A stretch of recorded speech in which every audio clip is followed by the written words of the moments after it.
ये नाश्ता वास्ता कुछ नहीं चाहिए, आज यूनिवर्सिटी जल्दी जाना है। तो क्या भूखी जाओगी? 4-5 घंटे किताबों में आंखें गड़ा कर आओगी, फिर आते ही हाय सिर दुखा, हाय आंखें गई। इतनी क्या फटा गई कि नाश्ता तक नहीं। अगर अब नाश्ता करने बैठी तो यही 9 बज जाएंगे, 8:30 तो हो ही चुके हैं। अभी तक रानी जी की कंघी तो हुई नहीं और जल्दी ऐसे मचा रही है जैसे अब गाड़ी छूटी। आज तक कोई प्रोफेसर समय पर आया भी है पीरियड लेने? पीरियड ना लेना तो कॉलेज के प्रोफेसरों की शान है। आज यूनिवर्सिटी में अर्थशास्त्र के प्रोफेसर आएंगे, उनका भाषण होगा। तू नाश्ता कर और भाग जल्दी।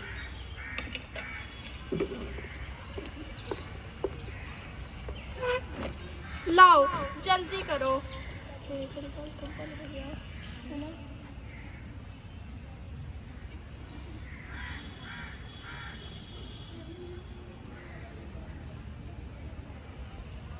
हे भगवान, ये क्या अनर्थ हो गया? क्या हुआ माँ जी? अम्मा क्या हुआ माँ जी? बैठो माँ जी। क्या हुआ अम्मा?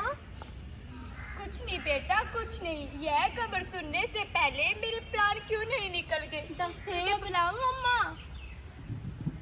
क्या हुआ माँ जी? बताओ माँ जी। क्या बताऊं बेटा, अभी अभी माधोराम के घर रेडियो पर खबर सुनते ही छाती क्यों ना फट गई मेरी। रेडियो पर क्या खबर सुनी माँ जी? बताओ माँ जी। बाधा बॉर्डर पर 2 सरकारी अफसर मारे गए, वहीं पर तो मेरा जयदेव भी था। हे भगवान, मेरे जयदेव की रक्षा करना। भैया के बारे में ऐसा नर्त क्यों सोचती हो अम्मा? मरने वाले के नाम तो नहीं आए माँ जी। फिर वहाँ तो 50 पुलिस वाले, कोई उनका बाल विवाह नहीं कर सकता। शुभ नहीं सोचती बेटा, भगवान उसे मेरी भी उम्र लगा दे। पर कलेजा धक धक कर रहा है। तुम्हारे पिताजी भी लुटेरे, हथियारों, चीनियों, भारत की रक्षा करते हुए बलिदान हुए थे। उनके जाने के बाद मैंने तुम दोनों को किन किन मुसीबतों से पाला। हे भगवान, मेरी तपस्या का यह फल। यह तो हमारे लिए गौरव की बात है अम्मा कि हमारे पिताजी हमारी मातृभूमि की रक्षा करते हुए बलिदान हुए थे।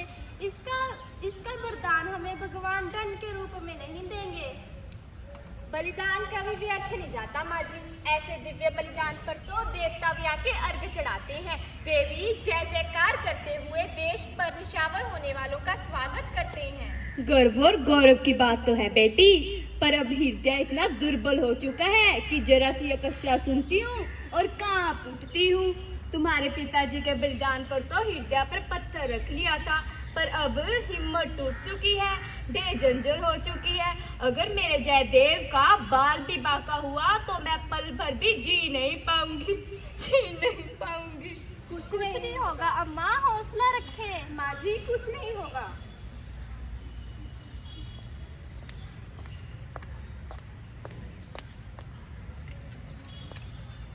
कुछ नहीं होगा माँ जी, हौसला रखें।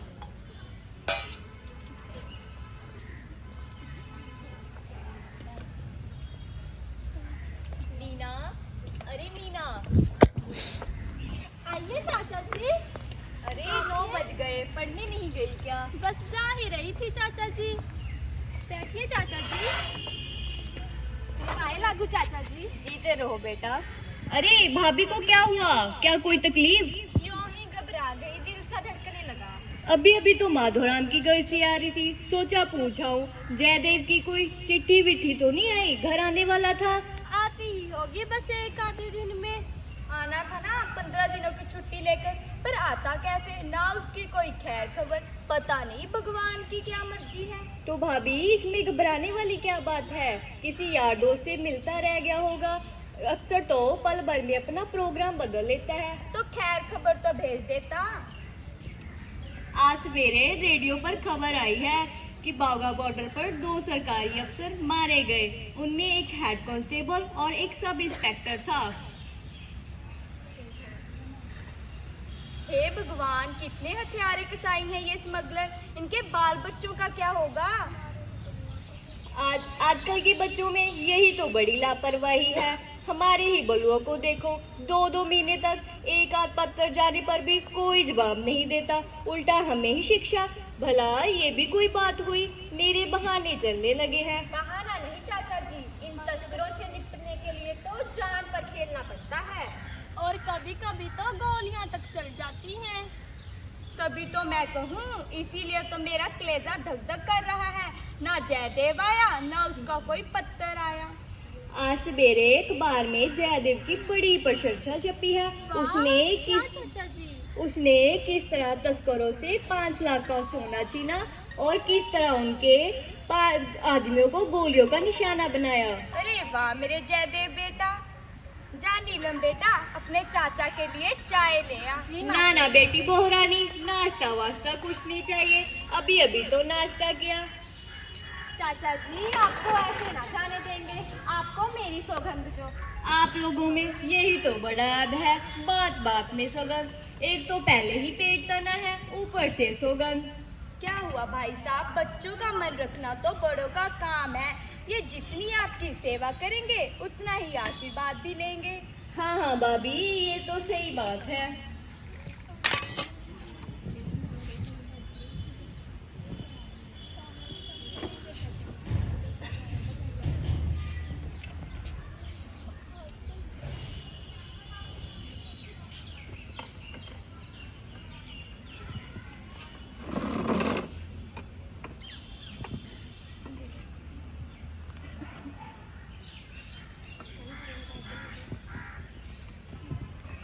ये लो मीना बेटी, अखबार में पूरी खबर पढ़कर अपनी भाभी को सुना देना।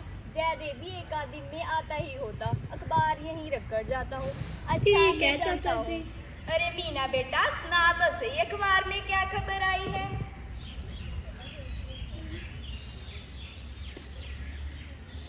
अंधेरी रात थी। तस्करों ने गिरोह ने किसी तरह बिजली भी फेल कर दी थी। 2-4 संतरी धीरे धीरे गश्त लगा रहे थे और कुछ अफसर और भैया कैंप में चकन्ना बैठे थे।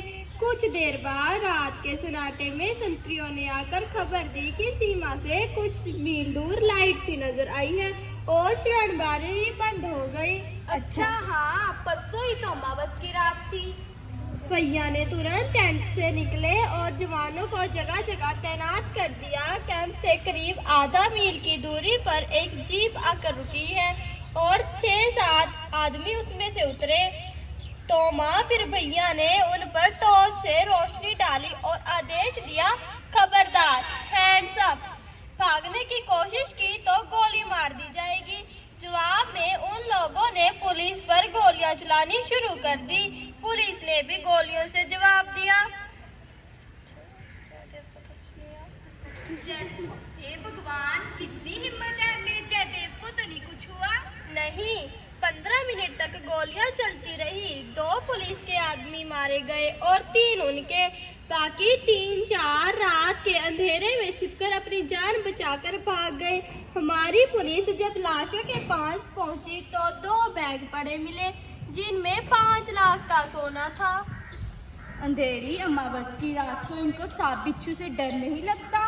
कितने निडर भयंकर राक्षस हैं ये। माँ जी, लाखों रुपए कमाने का लालच इन्हें इतना अंधा बना देता है, इतना निडर बना देता है। ना तो इन्हें कानून का, ना सांप बिच्छू का डर रहता है। अपने ही स्वार्थ में लगे रहने के कारण ये तो देश के हित को भी भूल जाते हैं। क्या गप्पे मार रही है?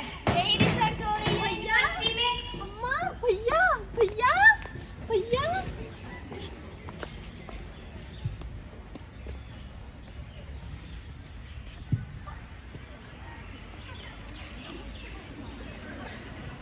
नमस्ते जनाब। जाओ, हम ना बात करते आपसे, ना कोई चिट्ठी ना पत्री, सबको मुसीबत में डाल दिया। और क्या नहीं, 3 दिन हो गए छुट्टी लिए और अब बता रहे हैं श्रीमान जी सबको परेशान कर मारा। इसमें घबराने की क्या बात है? तुम लोगों को बेबस सिर्फ घबराना आता है। स्मगलरों का सामना करते हुए 2 सरकारी अफसर मारे गए थे ना? हाँ तब? यह बात सुनकर तो अम्मा को दिल का दौरा ही पड़ गया। अरे वाह मेरी प्यारी अम्मा, बैठ जा, थक कर आया होगा, सफर किया है। जा नीलम बेटा, जयदेव के लिए चाय ले आ, तब तक मैं मंदिर हो जा आती हूँ। जी माँ जी। अरे चाय वाय की कोई जरूरत नहीं, आओ यहाँ बैठो, सारे रास्ते चाय ही पीते आया हूँ। अब थोड़ी देर अपने भाई की वीरता के गप्पे ही सुन ले, पेट में अनेक कहानियां भरी होंगी, वे बाहर निकले तभी तो चाय के लिए जगह बने। तुम सुनो अपने पति देव की कहानियां, मैं तो चली कॉलेज क्लास अटेंड करने। अब बताओ 3 दिन कहाँ थे? यहाँ राह देखते देखते आंखें पथरा गई, वहाँ जनाब को परवाह तक नहीं कि किसी के दिल पे क्या बीत रही है। तुम्हें क्या पता कि हमारे ऊपर वहाँ पे क्या बीतती है, दुश्मनों से जान की बाजियां तक लगानी पड़ती हैं। अरे चलो जाओ हटो भी, मर्द का दिल तो पत्थर होता है, और विशेषकर दिन रात चोर डाकुओं से लड़ने वाले का। नारी का दिल तो सदा अपने पति के प्रेम में लबालब होता है। विशेष बातें छोड़ो और बताओ 3 दिन कहाँ गायब थे? मैं जो कहूँगा खुदा को हाजिर नाजिर रखकर कहूँगा, सरकार के दरबार में कुछ भी झूठ नहीं बोलूँगा। हाँ बताओ 3 दिन लेट क्यों हो गए? मैं जैसे ही घर की ओर निकला तभी गुप्तचरों से यह खबर मिली कि कुछ बदमाश सोना स्मगलर करने वाले हैं। अच्छा, आपकी सीआईडी इतनी तेज है, इतनी सतर्क है, यह जानकर बड़ी खुशी हुई। इसीलिए तो मैंने अपनी छुट्टी कैंसिल करवा दी और उन्हें पकड़ने का पूरा इरादा बना लिया। भाग्य ने भी साथ दिया और हम रात के अंधेरे में कुछ बदमाश बॉर्डर पार कर सोना स्मगलर करने वाले थे, तो हमने उन्हें पकड़ लिया। अच्छा, तब वे भागे नहीं? भागने की कोशिश तो की थी, पर हमारे भी जवानों ने 2-3 जीपों ने उन्हें आगे से जाकर घेर लिया और मैंने भी अपनी गोली का निशाना उनकी जीप के पहिए को बनाया और गोली चलाई। उनकी जीप जाकर खड्डे में जा गिरी। अच्छा, आपने तो कमाल ही कर दी फिर तो। लगता है फोन आ रहा है।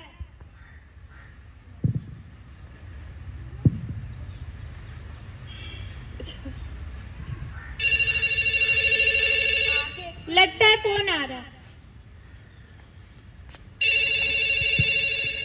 हेलो हेलो, हाँ जी कौन? मैं आपके इलाके का डीसी बोल रहा हूँ। जय हिंद सर। जय हिंद। क्या आप जयदेव के घर से बोल रहे हैं? जी, मैं उनकी पत्नी नीलम बोल रही हूँ। मुझे जयदेव से मिलने आना था, क्या वो घर पर आ चुका है? डीसी साहब हमें पूछ रहे हैं, मिलने आना है। कह दो जब जी चाहे तब आ जाए, मैं उनकी प्रतीक्षा करूंगा। चलो मैं आता हूँ।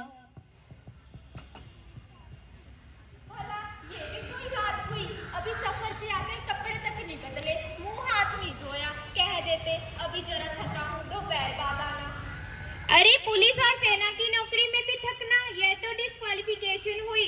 यह कह देता कि अभी अपने प्राण प्रिय से बातें कर रहा हूँ। चलो जाओ हटो भी, जाकर 2-2 महीने तो चिट्ठी तक नहीं भेजते। नीलम, अभी तक तुमने जयदेव को चाय बाय नहीं दी? जी माँ। मैं ही चलती हूँ रसोई में। माँ जी, मैं लाती हूँ।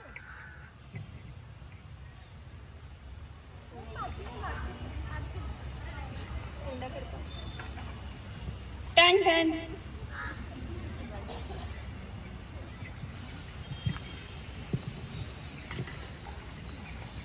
नमस्ते माँ जी। मेरे बेटा आओ बैठ।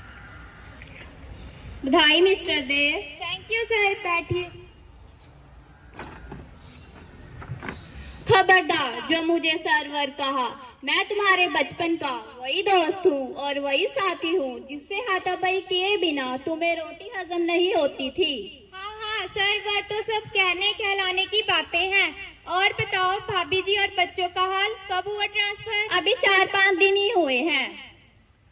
नमस्ते भाभी जी।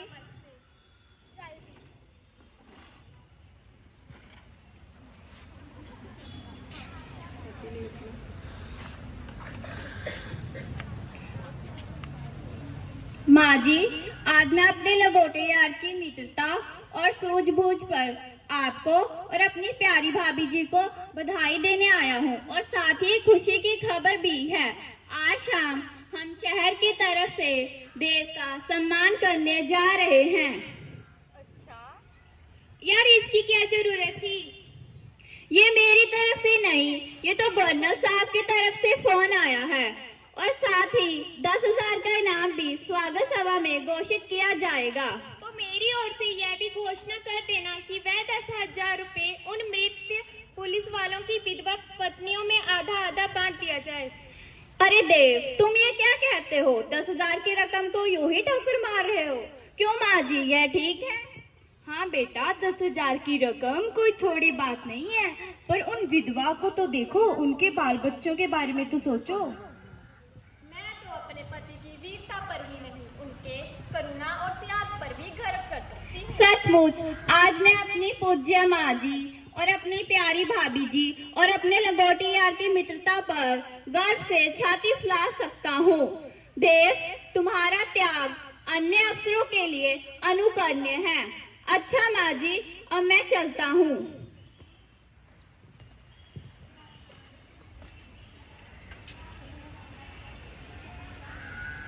अच्छा माँ जी, अब मैं चलता हूँ। जियो मेरे लाल जियो।